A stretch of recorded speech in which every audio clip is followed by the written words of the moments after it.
Good evening everybody, welcome to civil services study. Welcome back. ये practice set number 195 है UP PCS के लिए। इस टेस्ट में हम फोकस करने वाले हैं इंडिया और वर्ल्ड की ज्योग्राफी। तो चलिए स्टार्ट करते हैं। इंपॉर्टेंट है सारे के सारे प्रश्न। तो चलिए क्वेश्चन नंबर 1 पर आ जाइए। निम्नलिखित में से कौन सी एक झील तंजानिया और युगांडा के बीच अंतर्राष्ट्रीय सीमा बनाती है? बताइए। जाम्बेजी, विक्टोरिया, मलावी या चाड? कौन सी एक झील तंजानिया और युगांडा के बीच अंतर्राष्ट्रीय सीमा बनाती है? Lake Victoria, option number C. तो विक्टोरिया झील को विक्टोरिया नाजा के नाम से भी जाना जाता है। यह झील मतलब lake Uganda Tanzania, Uganda Kenya तथा केन्या तंजानिया के बीच अंतर्राष्ट्रीय सीमा बनाती है। अफ्रीका का मैप जब देखोगे आप तो नीचे की तरफ यह है लेक विक्टोरिया। इसके तीनों तरफ से सटे हैं क्या? युगांडा, केन्या और तंजानिया। इससे रिलेटेड एक प्रश्न पूछा है थंबनेल पर, उसका उत्तर क्या होगा? नामीबिया। मतलब नामीबिया नहीं लगा है। निम्नलिखित में से कौन सा एक सही सुमेलित नहीं है? रेडक्लिफ लाइन के सामने भारत पाकिस्तान लिखा है। मैगिनार्ट लाइन के सामने फ्रांस और जर्मनी। डूरंट लाइन के सामने बांग्लादेश और भारत। मैकमोहन के सामने भारत और चीन। बताइए। अंतर्राष्ट्रीय सीमा निर्धारण रेखाएं हैं, ये पूछ ली जाती हैं कॉम्पिटिटिव एग्जाम में। रेडक्लिफ बिल्कुल भारत और पाकिस्तान के बीच है, करेक्ट है। मैगिनार्ट फ्रांस और जर्मनी के बीच है, करेक्ट है। मैकमोहन भारत और चीन के बीच है, करेक्ट है।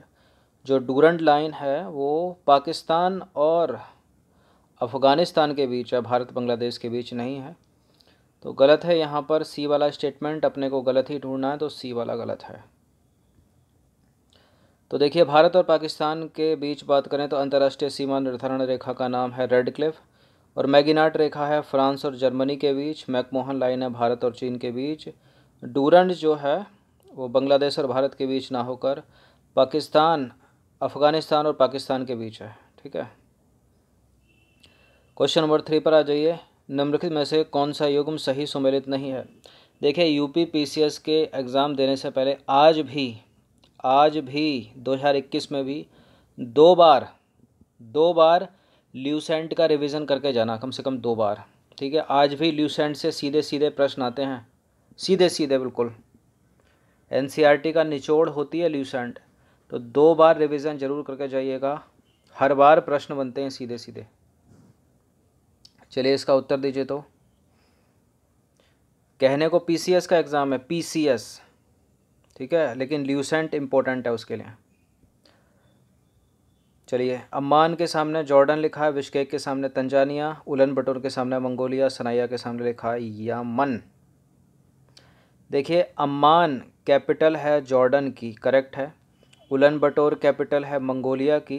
सनाया कैपिटल है यमन की। बिश्केक तो किर्गिस्तान की कैपिटल है ना। तजाकिस्तान की तो दुशांबे है। ठीक है। तो गलत हो जाएगा यहाँ पर ये दूसरा वाला स्टेटमेंट। तजाकिस्तान की क्या है? दुशांबे। तो देखिए, बिश्केक राजधानी है किर्गिस्तान की, तजाकिस्तान की राजधानी दुशांबे है, जॉर्डन की राजधानी अम्मान है, और मंगोलिया की राजधानी है उलन बटोर, और यमन की राजधानी है सनाया। क्वेश्चन नंबर 4 पर आ जाइए। निम्नलिखित नगरों में से किस एक में दक्षिण अफ्रीका की पार्लियामेंट स्थित है? दक्षिण अफ्रीका की पार्लियामेंट किस नगर में है? प्रिटोरिया, डरबन, जोहानसबर्ग या केप टाउन? बताइए। केप टाउन में है।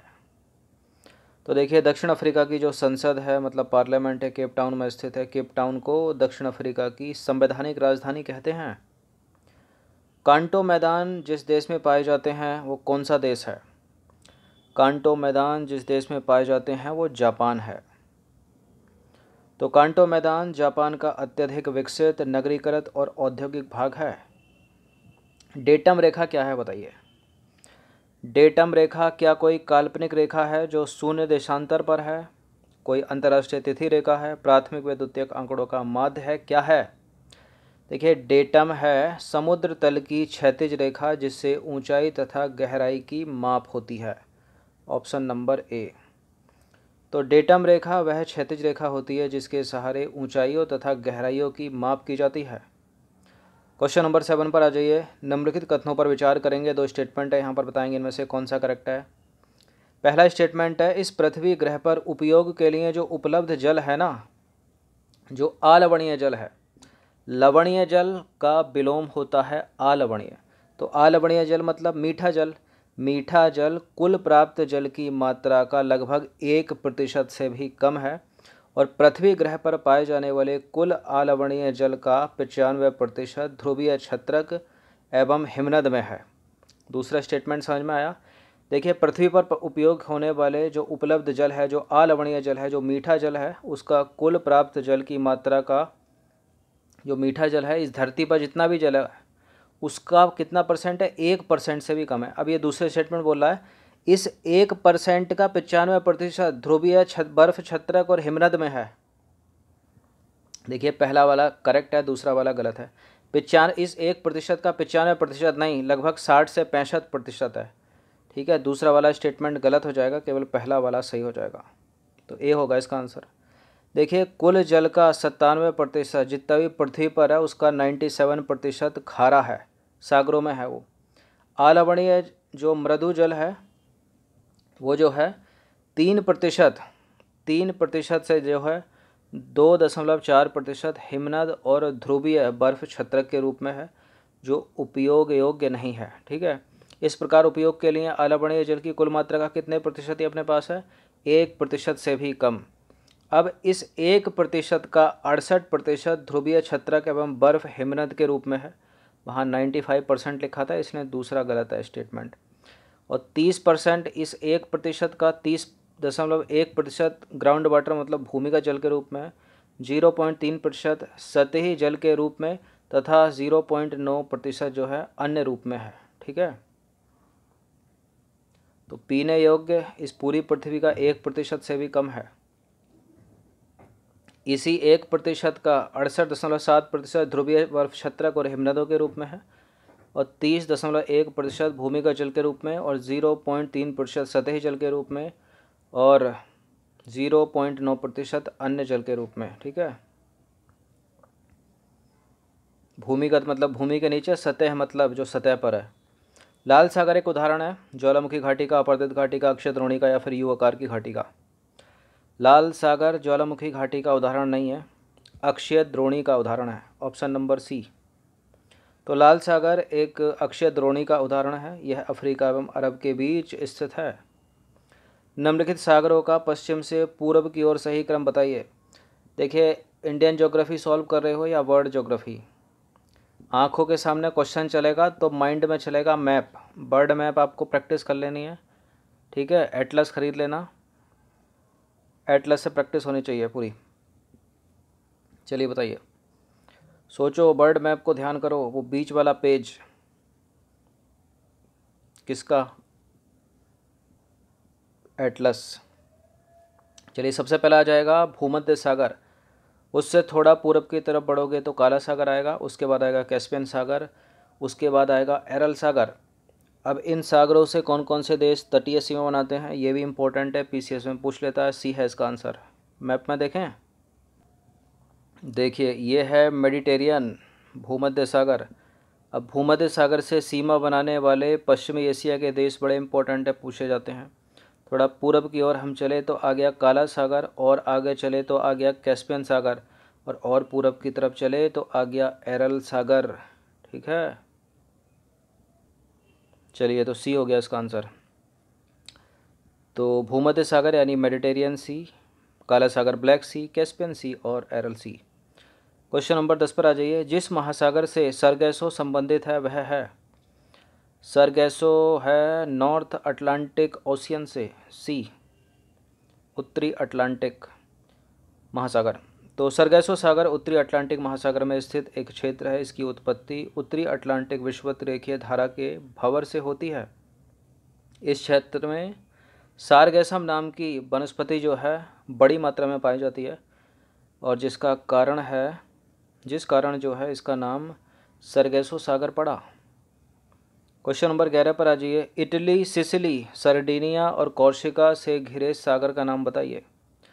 कौन सा सागर घिरा है? एड्रियाटिक सागर, एजियन सागर, लिगुरियन सागर या फिर टेरहेनियन सागर। इटली, सिसिली, सर्डिनिया और कॉर्सिका से घिरे सागर का नाम टेरहेनियन सागर, ऑप्शन नंबर डी। तो देखिए इटली, सिसिली, सर्डिनिया और कॉर्सिका से टेरहेनियन सागर घिरा है। यह सागर भूमध्य सागर का ही एक भाग है। क्वेश्चन नंबर 12 है, दक्षिण पश्चिम एशिया का निम्नलिखित में से कौन सा देश भूमध्य सागर तक नहीं फैला है? ये प्रश्न इंपॉर्टेंट है, यूपीएससी में भी कई बार पूछा गया है, स्टेट पीसीएस में भी पूछा जाता है। कभी पूछ लिया कि तटीय सीमा बनाता है, कभी पूछ लिया कि फैला है, नहीं फैला है। तो इसकी ट्रिक मैंने बताई होगी कई बार। अधिकतर पश्चिमी एशिया पर ही फोकस करता है। स्टेट पीसीएस में तो कहीं से भी पूछ सकता है, लेकिन यूपीएससी में अधिकतर पश्चिम एशिया में, क्योंकि एशिया में इंडिया है। तू इससे ले, इसकी ट्रिक है। तो तुर्की, इस इज़राइल से सीरिया, ले लेबनान। तो इज़राइल, लेबनान, सीरिया और जॉर्डन यहाँ पर नहीं होगा। जॉर्डन की जगह क्या होना चाहिए? सीरिया, इज़राइल दोनों हैं, लेबनान, तुर्की होना चाहिए। तो देखिए दक्षिण पश्चिम एशिया के जॉर्डन देश का विस्तार जो है भूमध्य सागर तक नहीं है।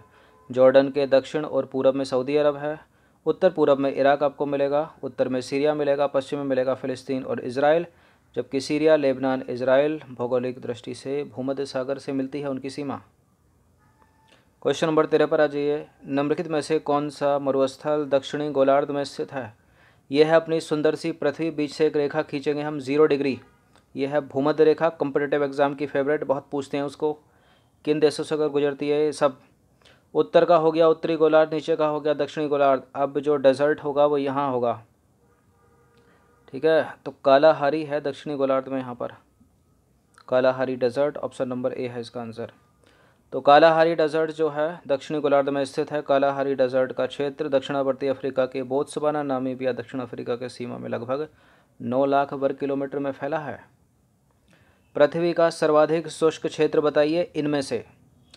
अरब का मरुस्थल, अटाकामा मरुस्थल, गोभी मरुस्थल, थार मरुस्थल।